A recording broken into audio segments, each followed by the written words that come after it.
성도 여러분 안녕하세요. 오늘도 말씀의 은혜로 승리하는 귀한 하루 되시기를 주님의 이름으로 축원드립니다. 우리 계속해서 호세아 여행 떠나고 있습니다.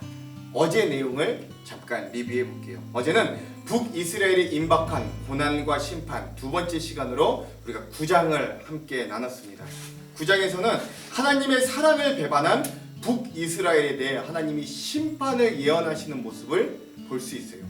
하나님이 풍성한 추수를 하게 해주셨는데 그 풍성하게 해주신 하나님에 대해 감사하지 않고 오히려 바알에게 감사했던 이들을 하나님이 심판하시고 그 먹을거리를 거두시고 그들을 포로 생활하게 하실 모습도 보았고요. 또 파수꾼의 사명을 주셨지만 오히려 파수꾼의 역할을 감당했던 선지자와 예언자들을 미쳤다, 바보다 라고 조롱하며 그 말씀을 듣지 않았던 그 파수꾼의 역할을 망각하였던 북이스라엘의 모습들. 마지막 하나님이 그들에게 사랑과 은혜를 베풀어 주셨는데 마치 광야에서 만난 포도와 같이 여겨주셨고 무화과 나무의 첫 열매와 같이 그들을 여겨주셨음에도 불구하고 그들은 우상을 찾아 떠났고 하나님을 멀리 떠나버려서 그들에게 강력한 심판의 말씀, 즉 자녀들이 끊어지게 되는 그런 아픈 심판의 모습들을 선포당하는 그런 모습들을 우리가 어제 말씀을 통해 함께 보았습니다. 오늘은 호세아 9번째 시간입니다. 오늘 북이스라엘에 임박한 고난과 심판 세 번째 최종 시간이고요. 분량은 10장 한 장을 보겠습니다. 제목을 짓자면 너희 묵은 땅을 기경하고 지금 곧 하나님을 찾으라 라고 하는 제목을 지어 보았습니다. 자, 그럼 오늘 이 10장의 말씀 내용을 들어가기 전에 두 가지 맥을 한번 짚고 가볼게요. 먼저 첫 번째, 오늘 말씀에 보면 두 마음, 두 가지 죄에 대하여 나오는데요. 이 두 마음, 두 가지 죄에 대해 깊이 묵상해보고 오늘 우리의 마음도 한번 점검해보는 시간이 되었으면 좋겠습니다. 둘째, 무서운 심판의 선포 한가운데 회개와 돌이킴을 선포한 이 호세아 선지자의 의도와 마음도 한번 알아보았으면 좋겠습니다. 오늘 유명한 말씀이 또한 나오거든요. 기대하고 한번 봅시다. 자, 그럼 10장의 내용을 들어가 볼게요. 10장은 두 마음과 두 가지 죄를 지은 북이스라엘에 대한 심판 선언과 회개의 촉구가 나옵니다. 그래서 10장은 두 마음을 품은 북이스라엘에 대한 책망에 대해서 먼저 등장하게 됩니다.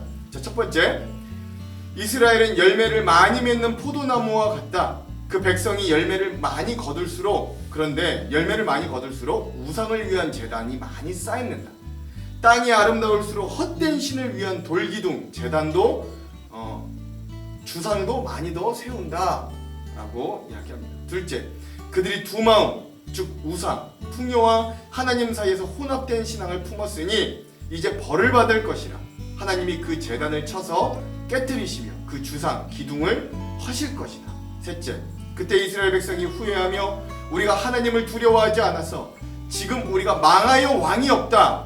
하지만 왕이 있다 하더라도 그가 지금 우리를 위해 무슨 일을 할 수 있겠는가 라고 탄식하게 될 것이다 라고 하면서 두 마음을 품은 북이스라엘에 어떤 심판을 받을지를 말씀하십니다. 그 다음 역시 북이스라엘은 빼놓을 수 없는 금송아지 숭배로 왕권을 잃고 수치를 당할 것을 말씀하시는 거예요. 첫째, 그들은 거짓 맹세를 많이 하고 지키지도 않을 언약을 맺었다. 그러므로 정직을 잃은 백성이 서로 법정에서 고발하니 그 법정이 마치 밭 일항에 자라는 독초와 같게 될 것이다 라고 하는 거예요. 정직을 잃어버렸다는 거죠. 둘째, 사마리아 주인이 벳 아웬의 송아지 우상을 이룬 후 걱정하고 백성과 제사장이 그들이 섬기던 우상의 영광을 잃고 슬퍼할 것이다. 셋째, 그 송아지, 금송아지는 아수르로 옮겨다가 선물로 야렙 왕에게 바쳐질 것이다. 에브라임은 수치를 받을 것이고 이스라엘은 자기들의 꾀에 자기들이 부끄러움, 수치를 당할 것이다. 넷째, 사마리아의 왕은 북이스라엘의 왕, 물 위의 거품처럼 망하게 될 것이다. 다섯째, 이스라엘이 죄를 짓던 아웬의 신당이 무너져 가시나무와 잡초가 제단을 덮을 것이다. 그때 백성들이 산을 향해 우리를 가려다오 하며 언덕을 향해 우리 위에 무너져다오 라고 할 것이다 라고 하면서 금송아지를 숭배했던 이 백성들이 특히 왕권을 잃게 되고 또 오히려 이 산이 무너져 차라리 우리를 덮으라 라고 할 정도로 비참한 상황에 처해 있는 모습들을 보게 됩니다. 즉 이렇게 두 마음을 품은 북이스라엘, 금송아지를 섬긴 북이스라엘에 대해 하나님이 무시무시한 징계를 선언하십니다. 먼저 첫 번째 징계 선언은 이래요. 첫 번째, 이스라엘아 너는 기브아 때부터 죄를 지었다. 그곳의 백성이 계속해서 죄를 지어왔다. 그들이 악한 짓을 저질렀기 때문에 틀림없이 전쟁이 그들을 덮칠 것이다. 즉 이들이 이제 전쟁의 화마를 입게 될 것이다 라고 징계를 말씀하시는 거죠. 둘째, 하나님께서 원하시는 그때 이 백성을 쳐서 벌하시겠다. 이방 나라들도 하나님과 함께 이 백성을 전쟁으로 칠 것이다. 이들이 두 가지 죄를 벌하실 건데요. 첫 번째는 하나님을 떠난 죄고, 둘째는 우상을 섬긴 이 두 가지 죄로 인해 하나님이 이 벌을 내리시겠다 말씀하십니다. 셋째, 한때 에브라임은 길이 잘든 암소와 같아서 곡식을 밟아서 잘도 떨었다. 그러나 이제 나는 그 아름다운 목, 즉 북이스라엘의 번영에 멍에를 씌워 예속과 매임을 주어 에브라임은 수레를 끌게 하고 포로 생활이 되게 하고 유다는 밭을 갈게 하고 야곱은 썰매질을 하게 하겠다. 즉 남유다도 포로 생활을 선고받는 모습들도 볼 수 있습니다. 즉 전쟁을 통해서 이 백성들이 죽임을 당하고 포로로 끌려갈 것을 하나님이 첫 번째 징계 선언으로 말씀하시는 거예요. 자, 그리고 하나님이 두 번째 징계 선언을 하시기 전에 이 징계 선언 중간에 이 호세아를 통해 하나님이 회개를 촉구하면서 너희의 묵은 땅을 기경하라 라고 말씀하십니다. 그러나 정의의 좋은 씨를 심고 사랑의 열매를 거두어라. 지금은 나 여호와를 찾을 때이니 묵은 땅을 갈아라. 내가 가서 너희에게 정의를 비처럼 내려주겠다. 아멘. 그래서 이 징계 중간에도 하나님은 회개하고 돌아오면 지금 너희가 하나님을 찾으면 다시 하나님이 은혜의 담비를 내려주시고 회복하시겠다라고 말씀하시는 거죠. 자, 그러나 하나님의 징계 선언은 계속됩니다. 이번에 하나님의 징계 선언은 두 번째인데요. 첫 번째, 너희가 죄에 수확하고 거짓 열매를 먹은 이유는 너희가 악한 것을 심었기 때문이다. 왜냐하면 너희의 힘과 수많은 군대를 믿고 따랐기 때문이다. 둘째, 그러므로 너희의 군대가 전쟁 소리를 들을 것이고 너희의 모든 요새가 무너질 것이다. 그것은 살만 왕. 이 살만 왕이 누구냐면 학자들이 보통 이 마지막 이 북이스라엘을 멸망시켰던 아수르의 왕 살만 에셀 5세를 가르친다라고 보통 이야기합니다.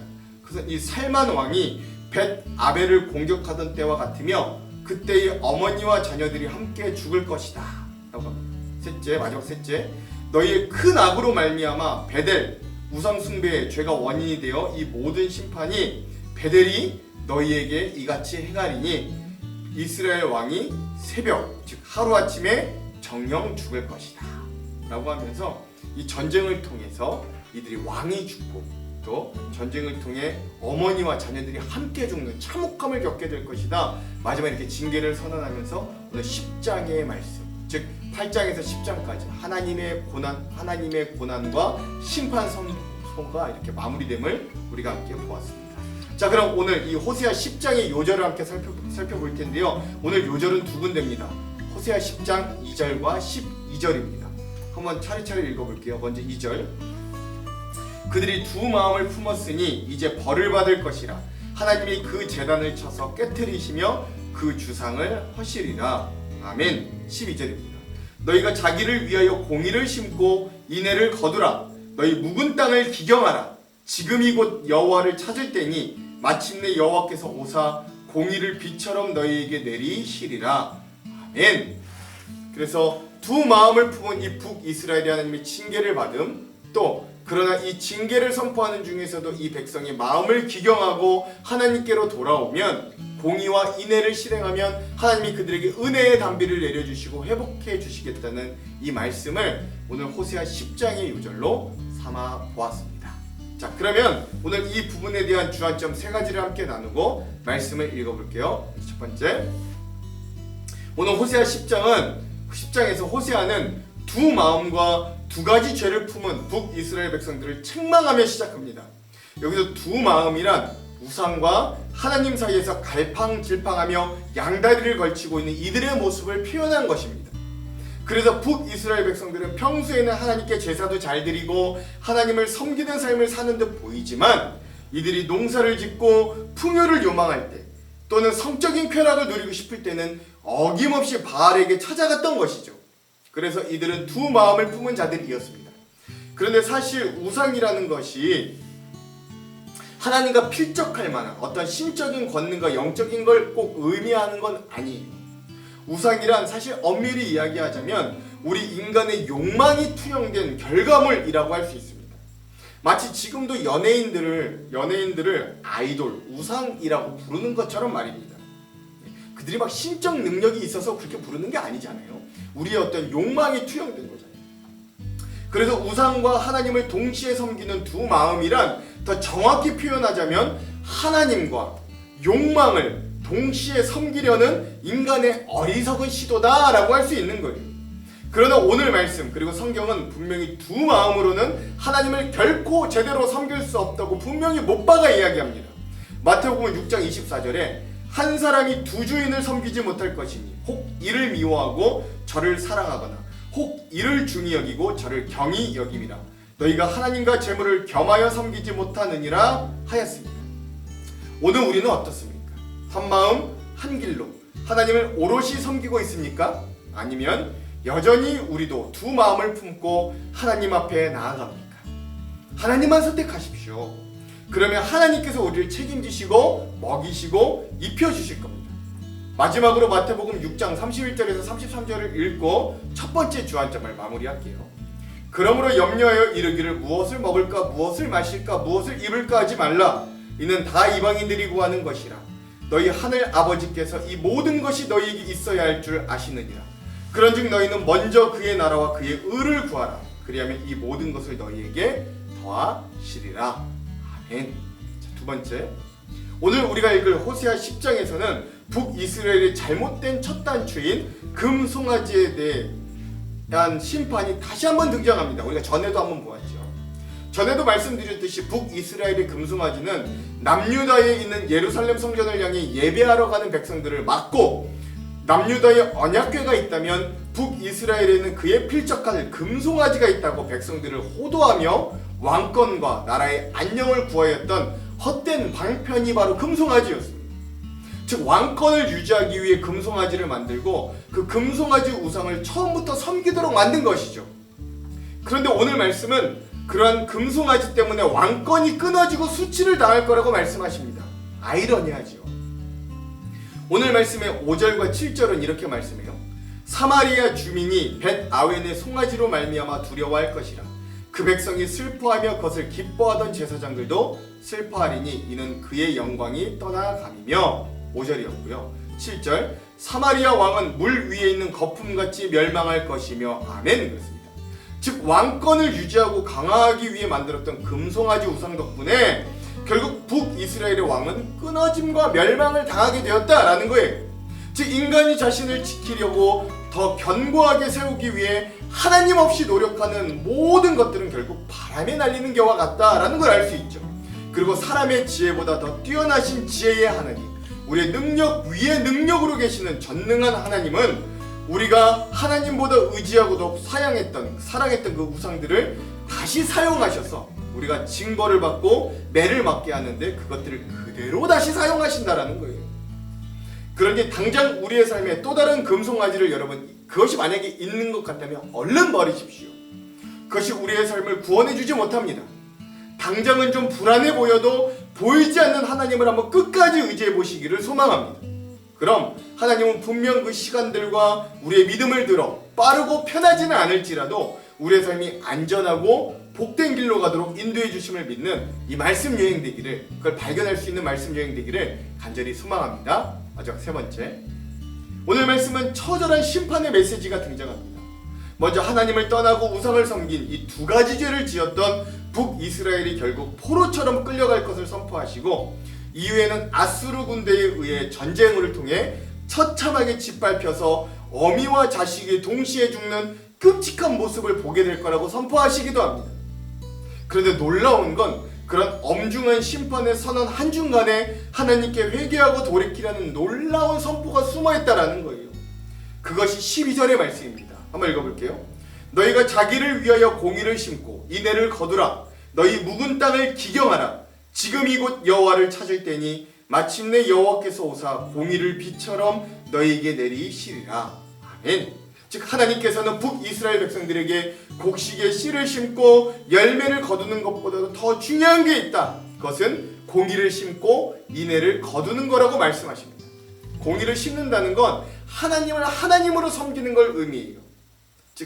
즉 마음이 나뉘어져서 하나님과 우상을 겸하여 섬기려고 하지 않고 오직 하나님만을 유일하신 분으로 섬기는 겁니다. 또한 사람을 향하여서 공의로운 것은 긍휼한 마음, 깊은 공감을 가지고 삶을 나누는 것이 공의를 행하는 것이에요. 그때 경험하게 되는 것이 바로 하나님의 인애입니다. 인애는 하나님의 실패하지 않는 사랑이고 떨어지지 않는 지속되는 사랑입니다. 공의를 심고 인애를 거두기 위해서 반드시 해야 될 게 뭐냐면 묵은 땅을 기경, 즉 뒤엎는 거예요. 묵은 땅은 오랫동안 경작하지 않아서 길처럼 딱딱해진 땅입니다. 당시의 사람들의 심령이 욕망을 추구하느라 자신의 삶과 마음을 율법과 말씀의 쟁기로 한 번도 뒤집어보지 않았던 거죠. 그 마음의 땅을 뒤집으면 공의의 비를 경험하게 될 것이라고 합니다. 땅을 아무리 뒤집어서 거기에 곡식을 심어도 비가 내리지 않으면, 물이 없으면 결실할 수 없어요. 뒤집음과 공의의 비가 합해져서 의의 열매를 결실하게 되는 거죠. 땅을 기경하고 비가 내림으로 열매를 맺게 되는 거죠. 즉 구원의 열매를 얻게 되는 거죠. 하나님은 그 어떤 죄인들이라 할지라도 하나님을 진실한 마음으로 찾고 돌이키면 언제든 은혜를 베푸시는 자비로운 하나님이심을 호세아는 잊지 않았습니다. 그리고 무시무시한 심판의 선고 한중간에 그럼에도 불구하고 하나님께 돌아와 살 것을 애타게 부르짖는 거예요. 호세아 선지자는 지금이 곧 하나님을 찾을 때라고 말씀하셨습니다. 사랑하는 성도 여러분, 오늘이 바로 그때입니다. 이 말씀을 듣는 지금이 바로 우리가 하나님께로 돌아가고 하나님을 찾을 때입니다. 이 말씀을 통해 우리가 진정 묵은 땅 같은 우리의 강팍한 마음을 말씀의 은혜로 기경할 때 하나님께서 주시는 은혜의 단비는 우리의 삶에 분명한 열매를 맺게 하실 거예요. 믿으시기 바랍니다. 그러한 큰 은혜와 열매가 맺히는 귀한 하루 되시기를 주님의 이름으로 축원드립니다. 기도할게요. 하나님, 오늘 우리의 마음도 말씀을 통해 기경되기 원합니다. 하나님, 오늘 이 말씀을 듣는 이 순간이, 오늘 하루가 바로 하나님을 찾을 바로 그때임을 알게 하시고 오늘 우리도 하나님께로 돌아가 우리의 마음을 기경하고 하나님을 찾아 귀한 은혜의 단비를 맞아 열매 맺는 인생 될 수 있도록 함께하여 주시옵소서. 우리의 삶에 또 다른 금송아지들이 있다면 당장 버리게 하시고 하나님만 오롯이 섬기는 두 마음 두 가지 죄악을 품지 않는 귀한 주님의 신실한 자녀들이 될 수 있도록 하나님 오늘도 우리를 인도하여 주시옵소서. 그렇게 하실 주님을 기대하오며 예수님 이름으로 기도합니다. 아멘. 그럼 사랑하는 성도 여러분, 오늘 하루도 말씀으로 승리하십시오. 사랑하고 축복합니다. 화이팅! 제10장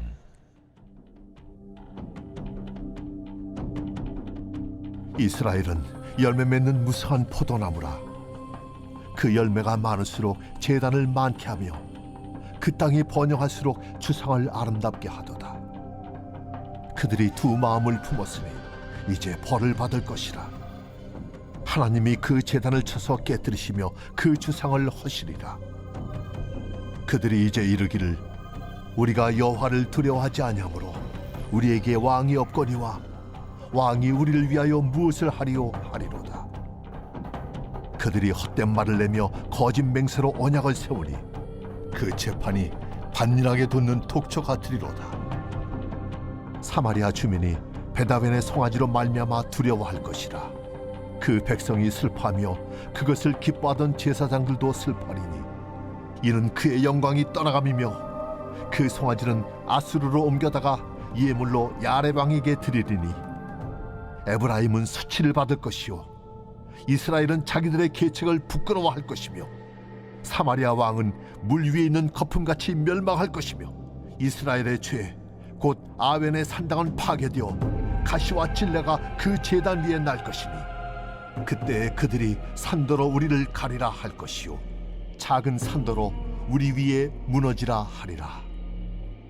이스라엘아, 네가 기부하실 때로부터 범죄자들이 지금까지 죄를 짓는구나. 그러니 범죄한 자손들에 대한 전쟁이 어찌 기부하에서 일어나지 않겠느냐.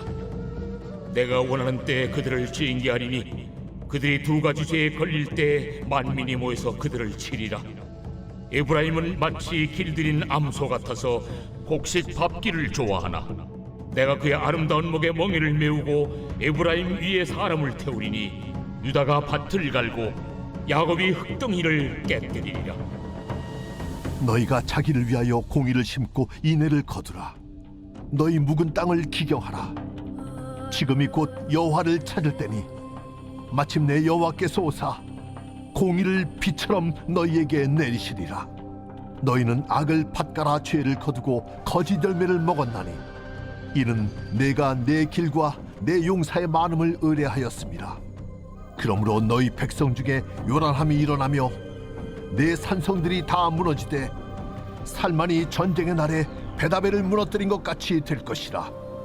그때 어머니와 자식이 함께 부서졌도다. 너희의 큰 악으로 말미암아 베델이 이같이 너에게 행하리니 이스라엘 왕이 새벽에 정령 망하리로다.